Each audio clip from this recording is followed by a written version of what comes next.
Hello and welcome to the channel. I'm that one guy for never. After grinding out the game and vanquishing denizens of hell for the last week and a half, I've been thoroughly enjoying the late game activities. So today I'm going to share what the end game is all about, all the things you can do, tips and tricks on how to do these activities as quickly and efficiently as possible so that you can get OP fast to tackle the hardest content. First, before you can even start the late game content, you'll need to have completed the campaign and then finish the subsequent Capstone Dungeon. This is called the Cathedral of Light to unlock World Tier 3. The Cathedral of Light is pretty challenging. It introduces new boss mechanics, modifiers, as well as just generally being longer and having more difficult mobs and elites. For most players, I recommend being around level 50 with a properly decked out build that gives you survivability and lots of damage. You can do this at a lower level if you feel confident. If you're beating dungeons on World Tier 2 with no problems at all, chances are you can handle it. As with most activities, having a team can really cut the difficulty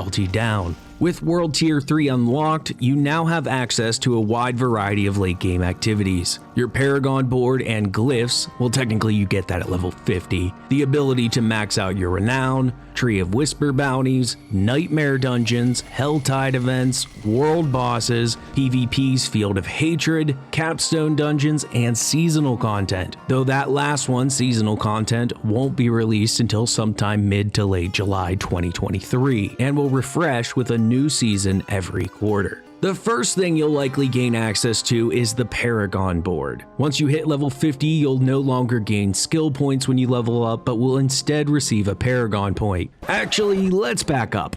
You don't get just one Paragon point per level, you'll get 4 total as you progress to the next level. You can see this on your XP bar, it's indicated by these markers. Every 25% milestone, you'll get a Paragon point. Boards consist of 6 different types of nodes. Normal nodes are gray and increase your base stats. Magic nodes are blue and increase stats such as health, armor, damage, and maximum resource. Rare nodes are yellow and are much more potent, offering very powerful effects. Rare nodes can be made even more powerful by meeting their secondary requirement for added benefits. Glyph sockets are an empty node where you can place your own glyph into. You can get these by doing endgame activities, although Nightmare Dungeons seem to have the best drop rate. These glyph sockets are very important because they create an area of effect on the board, increasing the effects of nearby nodes. Often it's impossible to meet a rare glyph secondary requirement without placing an effective glyph in these glyph sockets.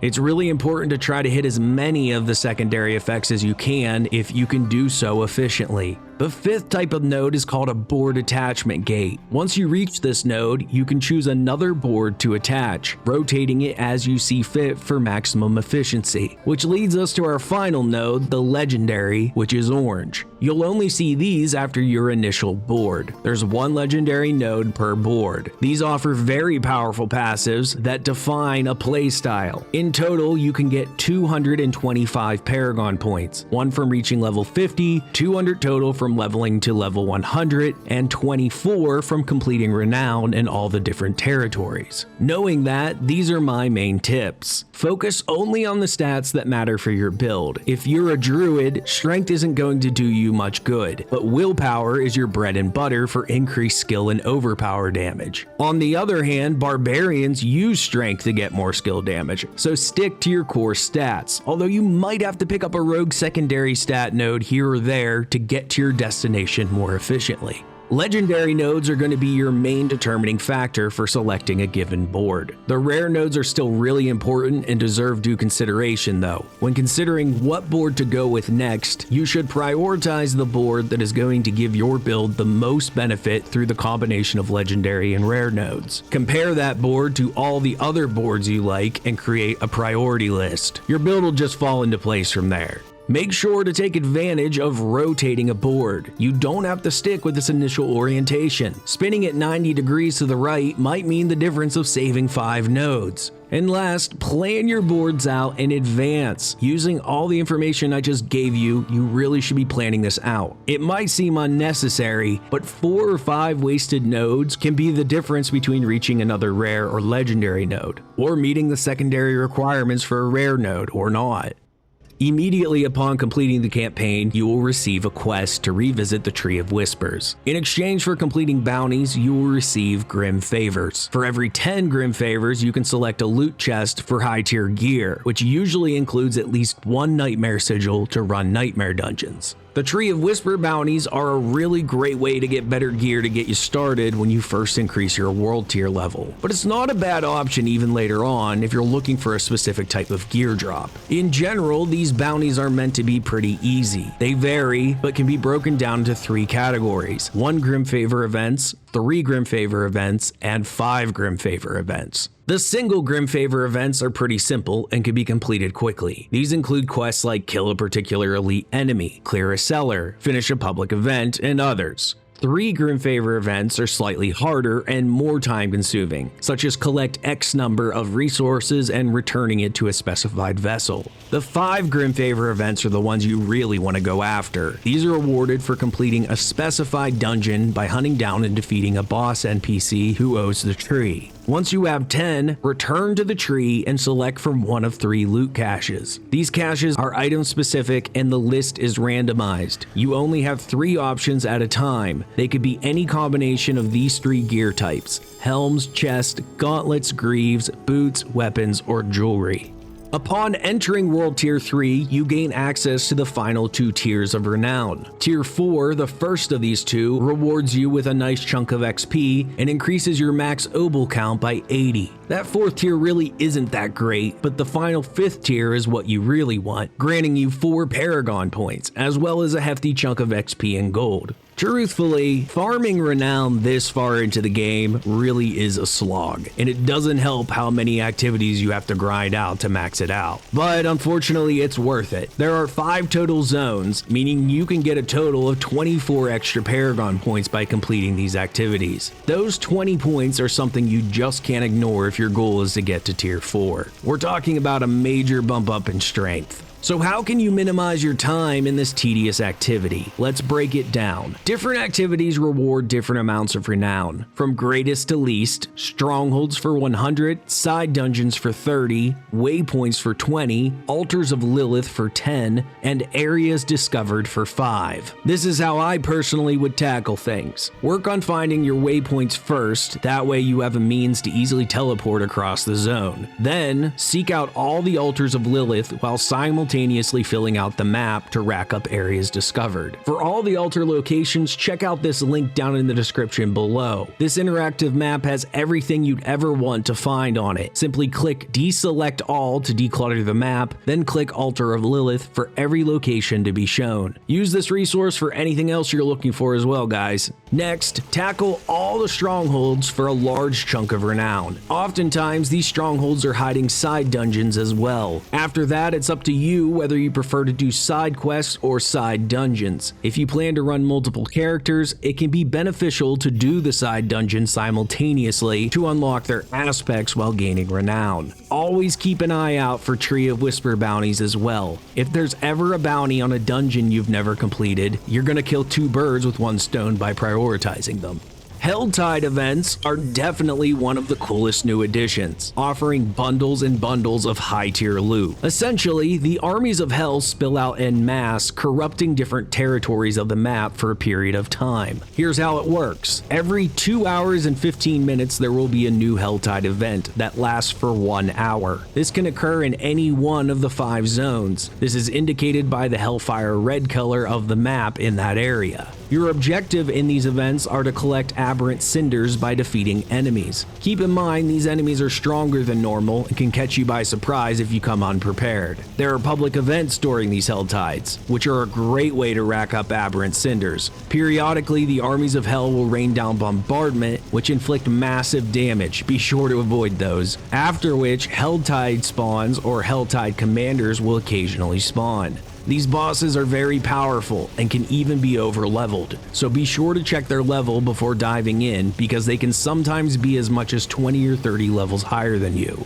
They do, however, usually drop some really good loot, including legendaries as well as legendary materials like Fiend Roses and Forgotten Souls for endgame crafting. With enough aberrant cinders accumulated, you want to look for different loot chests where you can exchange them. On your map, they show up as a chest of protection, weaponry, and jewelry. Just keep in mind when you physically reach these chests, they're broken down even further into subcategories for a specific type of gear. A protection chest might be one for helmets, or chest plates, gauntlets, or greaves. These cost 75 cinders. Chests of weapons are broken down into light weaponry and heavy weaponry. Light weaponry is one-handed weapons, shields, and offhand frills, and cost 125 cinders. Heavy weaponry are two-handed weapons and cost 150. Jewelry chests come in two types, rings and amulets. Rings cost 75 and amulets cost 125 cinders. There is one final chest you should really keep your eye out for, the mystery chest. These cost 175 cinders, but provide a guaranteed 3 to 5 legendaries, as well as elixirs, cosmetics, and even sometimes glyphs for your Paragon boards and sigils for starting nightmare dungeons. This is the chest to go for. Keep in mind, you can only loot any chest one single time per event.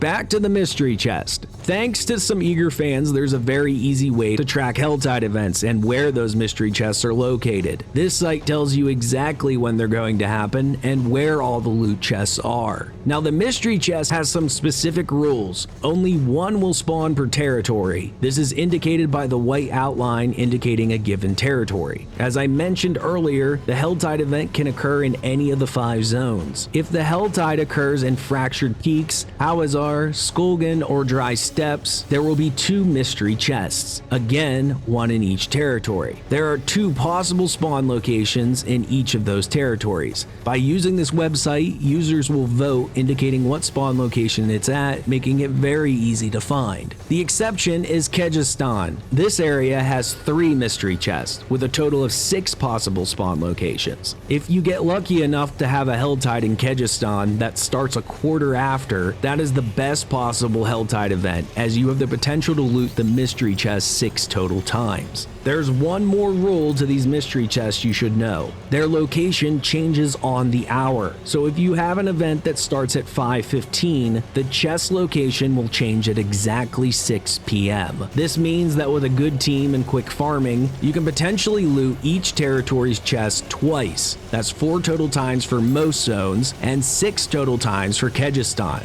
There's a flip side to this though. Sometimes events start exactly on the hour, like 4 p.m. This means that the chests will never change during the 1-hour Helltide event. Some closing remarks on these Helltide events: try to never die. If you die during a Helltide event, you lose a huge amount of your accumulated aberrant cinders. I believe it's half. If an enemy or an event ever starts to feel overwhelming, don't be afraid to hightail it out of there. It's not worth losing all your cinders over.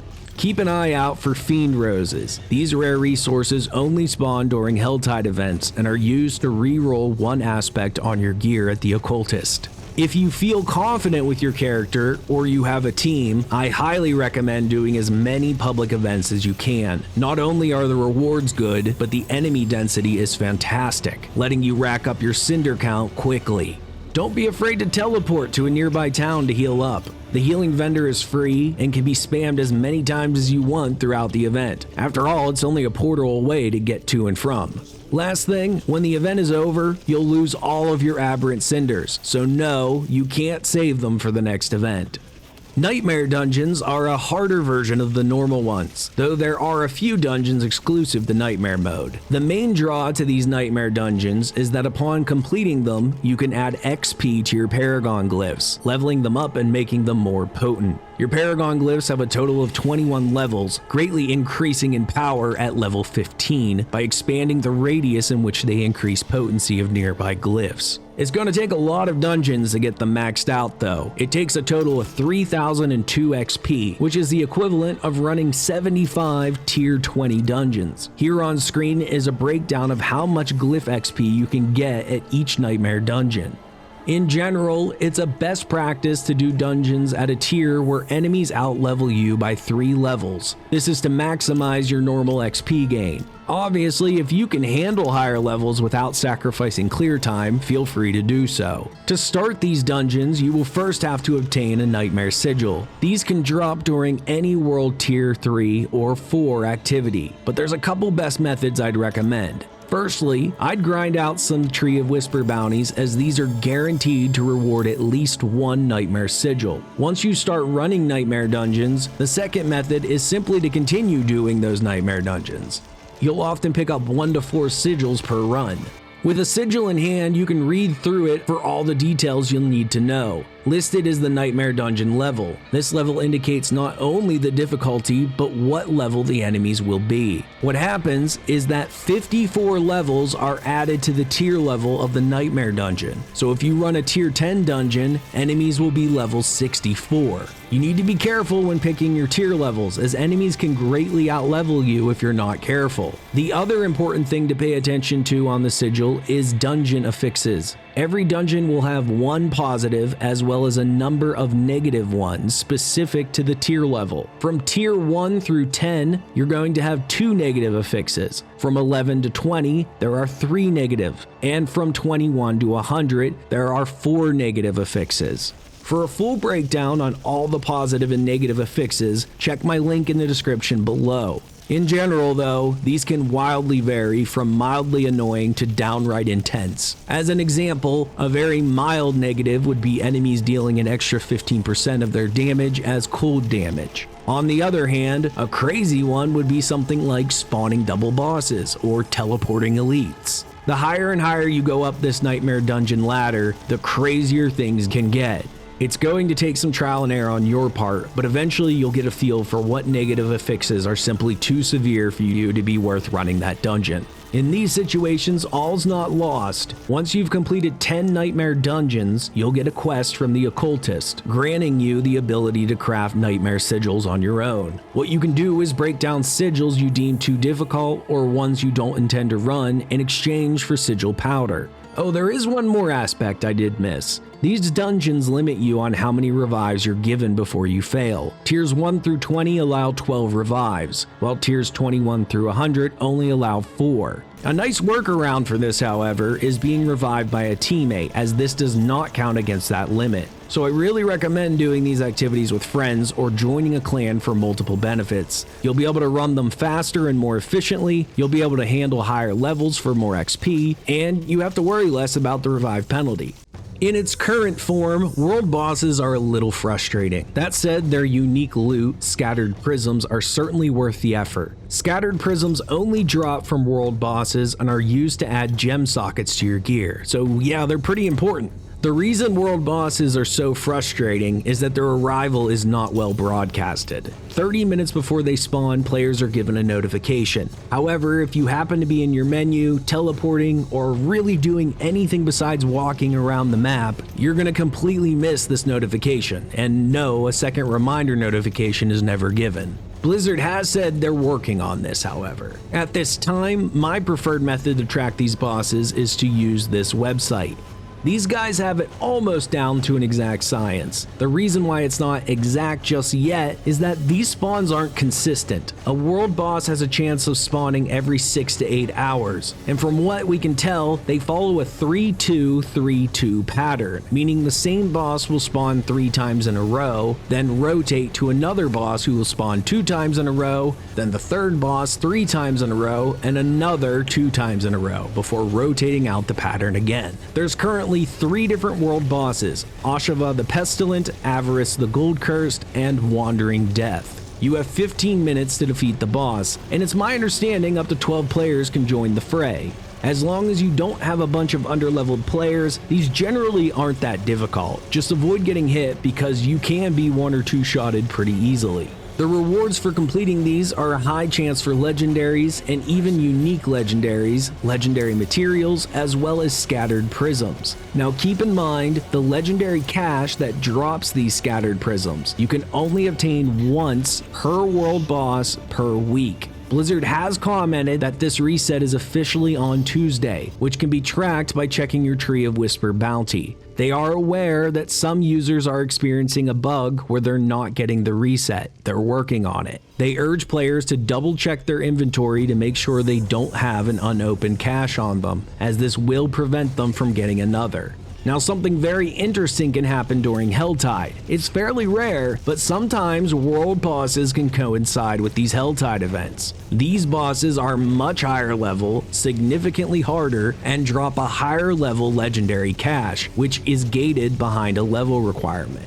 Legion events are yet another endgame activity. Much like world bosses, these are not well advertised, and as of this time, we still don't fully understand the schedule they follow for dropping. The main draw to these events are high mob density, as well as above average legendary drop chances, cosmetics, and legendary materials. It's pretty simple. Your group is tasked with wiping out wave after wave of minions as quickly as possible to attract Servants of Hell to spawn.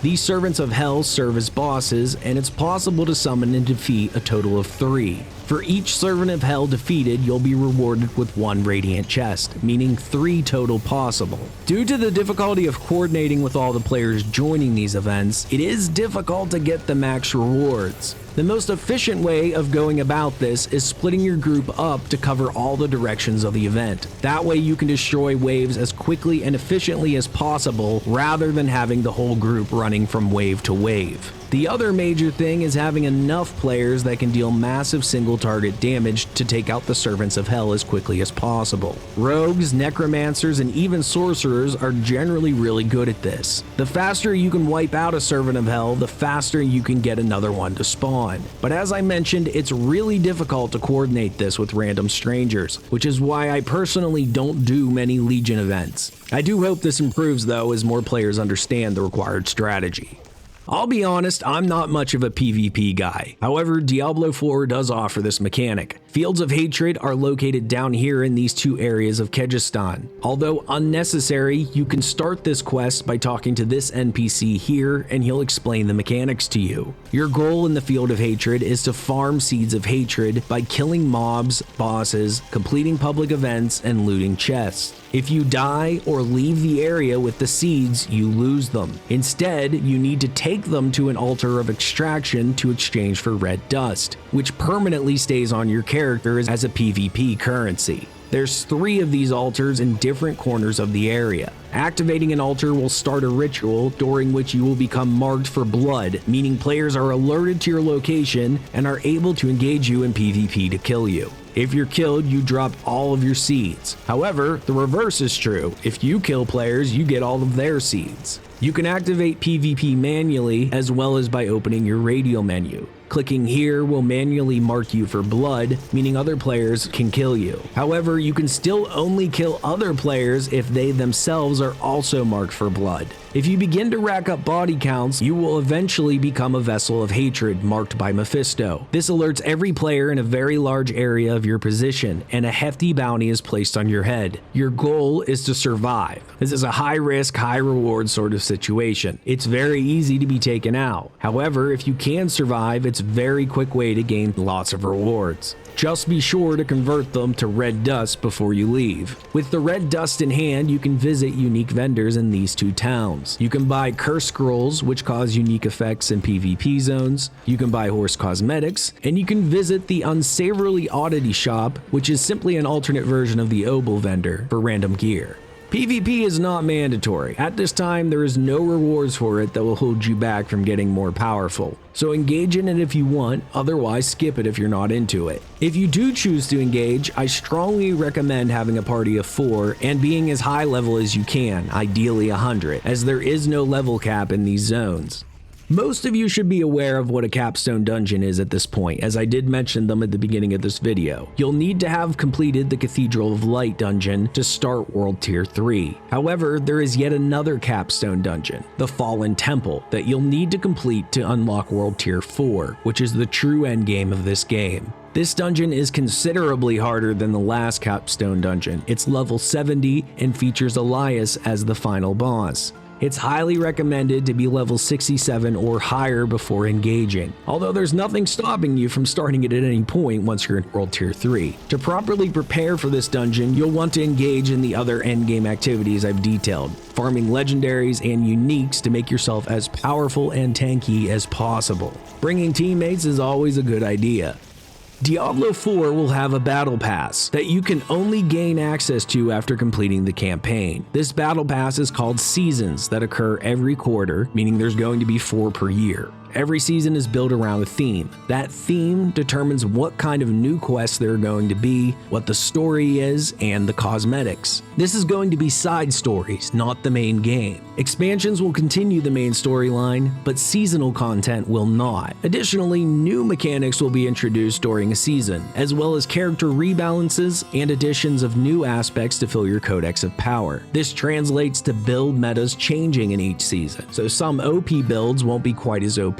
Some might be broken, and we'll definitely see new builds thanks to the new aspects. Seasons will also have a progression system. By completing specific seasonal events, you'll gain favor. As you rack up favor, you begin to unlock the different tier rewards of the Battle Pass. This Battle Pass has 3 different monetization options. The first is free, costs you absolutely nothing, but you'll only be able to unlock some of the rewards. The second tier is called Premium and is expected to cost $10 US. This will give you access to every seasonal reward. Just keep in mind, this isn't borrowing content from you. The premium content is merely cosmetics. The final tier is called Premium Advanced and is expected to cost $25 US. This has all the benefits of the premium, however, you will immediately skip 20 tiers of favor progression. This is really just for players who want the rewards as quickly as possible and have the money to do so. I have heard rumors that there may be unique skins for this tier, but don't hold me to it.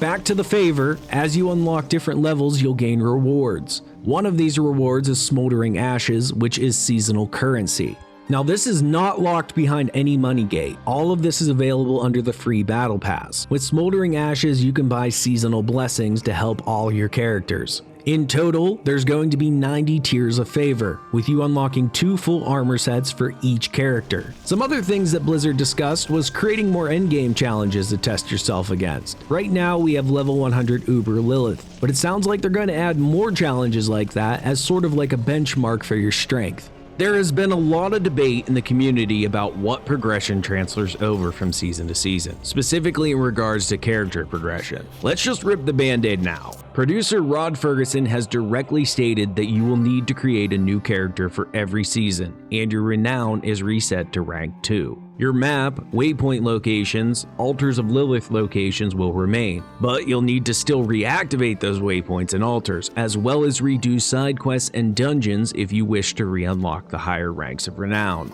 Now, before you go throwing your hands up in rage and despair, this isn't the big deal you might think it is. First, this is very typical for ARPGs and is something that Blizzard has done all the way back through Diablo 2. I know there's a lot of new players to the series who aren't familiar with these mechanics and instead are more familiar with games like Destiny's live service model. Seasons exist because over a long period of time, the game gets more and more tedious and less interesting. All you end up doing is grinding over and over and over for that one unique you need to perfect your build. While some people might enjoy that, the vast majority get burnt out quickly due to the very low drop rates. Seasons drastically change things up by shifting the meta. New combat mechanics are introduced, changing up how you play. Sometimes the devs will drastically increase the drop rate of certain uniques to create a build meta around them, as well as introducing new legendary affixes, allowing you to try something new. Another nice feature of Seasons is that everybody is reset to the same playing field. It's inevitable within friend groups and clans that some people are going to be way further ahead than others. With the start of the season, this means everybody's back to the same level again, which can be a really exciting thing because now you can all play together again, pushing to reach the endgame content and finishing the seasonal rewards. It's also not as grindy as you think either. In the past, seasons usually have boosted XP, and we know for certain you can skip the campaign once you've done it a single time. So it's not like you're going to put hundreds of hours in again to get to the same point you're at now with your main character. If you're still skeptical, I recommend at least giving it a try, and stick with it at least through Season 2. The reason I say that is that Season 1 has been cemented in place for a long time. The developers work on 2 seasons at a time. Blizzard has stated that due to player feedback, they will rebalance things based on popular demand, but we're unlikely to see those rebalances until at least Season 2. So stick with it. I'm confident you guys will enjoy it more than you might think. I hope this information has been useful for you guys. If you've heard any other news that I missed, I'd love to hear it. Be sure to comment below, and as always, please smash that subscribe button. I'd love to see you all again next time.